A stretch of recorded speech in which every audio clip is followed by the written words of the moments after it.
মাননীয় পানিমন্ত্রীকে বলতে চাই, এই যে আমাদের দেলিয়ে থেকে আফজল রোড পর্যন্ত যে রাস্তাটা করা রিপেয়ারিং করা হইয়াছে, ওই রাস্তাটা এখন আবার ঠিক আগের মতন হয়ে গেছে রাস্তাটা। মাননীয় পানিমন্ত্রীকে বলি, আপনাকে আমরা অত্যন্ত ভালোবাসি এবং কি আমরা আপনাকে চাই বারবার, কিন্তু আমাদের আর রাস্তাটা এরকম ভেঙে আবার ঠিক আগের মতন হয়ে গিয়েছে। এমনকি মাননীয় পানিমন্ত্রীকে বলতে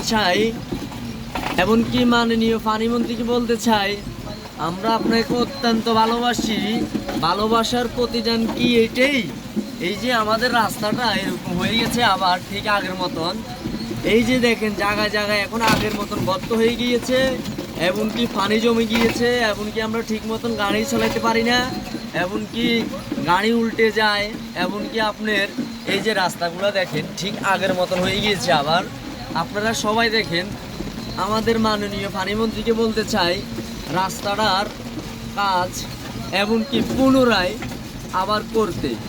এই রাস্তাটা ভেঙে গেলে আমাদের গাড়িগুলো চালাতে অনেক কষ্ট হয়। এমনকি ওই মাননীয় পানিমন্ত্রীকে বলতে চাই এনিভাইকে, এই যে আমাদের এই রাস্তাটা আবার যেন ঠিক করে দেওয়া হয়, এমনকি রাস্তাটা এখনো বিশাল বিশাল গর্তগুলো এখন আবার হয়ে গিয়েছে।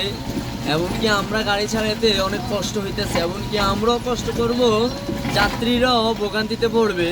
তাই জন্য প্রিয় চৌধুরী এনিভাইকে বলতে চাই, আমাদের রাস্তার কাজটা যেন আবার পুনরায় চেষ্টা করেন উনি যেন আবার এই কাজটা সম্পূর্ণ করার চেষ্টা করেন উনি।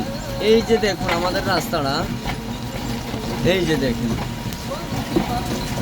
সামনে আরো আছে, আপনাদেরকে দেখাতে যাচ্ছি, আপনারা ভিডিও থাকে। এই যে দেখেন গর্তগুলা, এই যে দেখেন পানি জমে গর্ত হয়ে গিয়েছে, এমনকি রাস্তা করেছে যেন রাস্তাটা করা হয়নি। এই যে দেখেন আমাদের রাস্তাগুলার অবস্থা দেখেন, এই যে আবার গর্ত হয়ে গিয়েছে এখানে।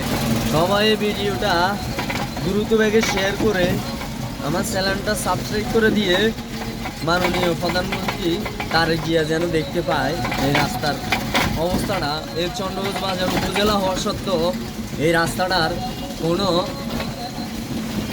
সৌন্দর্য নাই, এমনকি রাস্তাটা আবার আগের মতন হয়ে গেছে ঠিক। এই যে দেখেন ভাঙাগুলো দেখেন আপনারা সবাই।